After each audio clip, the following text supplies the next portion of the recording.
भंडारा जिले में साई मंगल कार्यालय में महाराष्ट्र प्रदेश कांग्रेस अध्यक्ष नाना पटोले नाना गावड़े इनके मार्गदर्शन में आने वाले 28 तारीख को स्थापना दिन पर महारैली का नागपुर शहर में राष्ट्रीय कांग्रेस के आला कमान के सभी नेता मौजूद रहेंगे।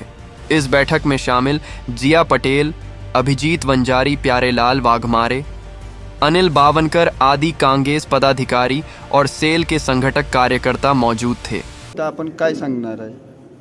28 डिसेंबर 1885 ला काँग्रेस पक्षाची स्थापना झाली आणि या देशाला कामगार चळवळ सुरू करण्याचं काम, देशाला स्वातंत्र्य मिळवून देण्याचं काम या संघटनेने केलं।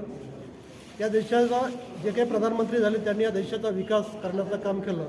देशामध्ये औद्योगिक क्रांती, शैक्षणिक क्रांती, अनेक साऱ्या क्रांत्या करत असताना आज देशातला काँग्रेसचा इतिहास मिटवण्याचं काम हे देशातली सरकार करत आहे। खोट्या पद्धतीनं आता बोलत असताना देश विकण्याचं काम जे करत आहे आणि काँग्रेस पक्ष ज्या मातीतनं उभा झाला, मग वर्धा असो की पोरबंदर असो, त्या ठिकाणी 0 माईल नागपूर आहे आपल्या देशाचा केंद्रबिंदू आहे।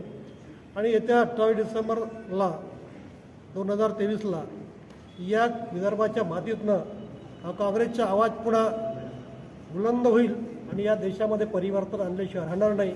28 डिसेंबरचं महासंमेलन नागपूरला हो घातलेल्या ठिकाणी आमचे AICCचे नेते खरगे साहेब, राहुल गांधी, सोनिया गांधीजी, प्रियंका गांधीजी, अखिल भारतीय काँग्रेस कमिटीचे सगळे पदाधिकारीगण, सदस्यगण, आमचे काँग्रेसचे मुख्यमंत्रीगण त्या ठिकाणी उपस्थित राहणार आहे आणि भंडारा जिल्ह्यातून निदान 25,000 लोक त्या ठिकाणी जाणार आहेत।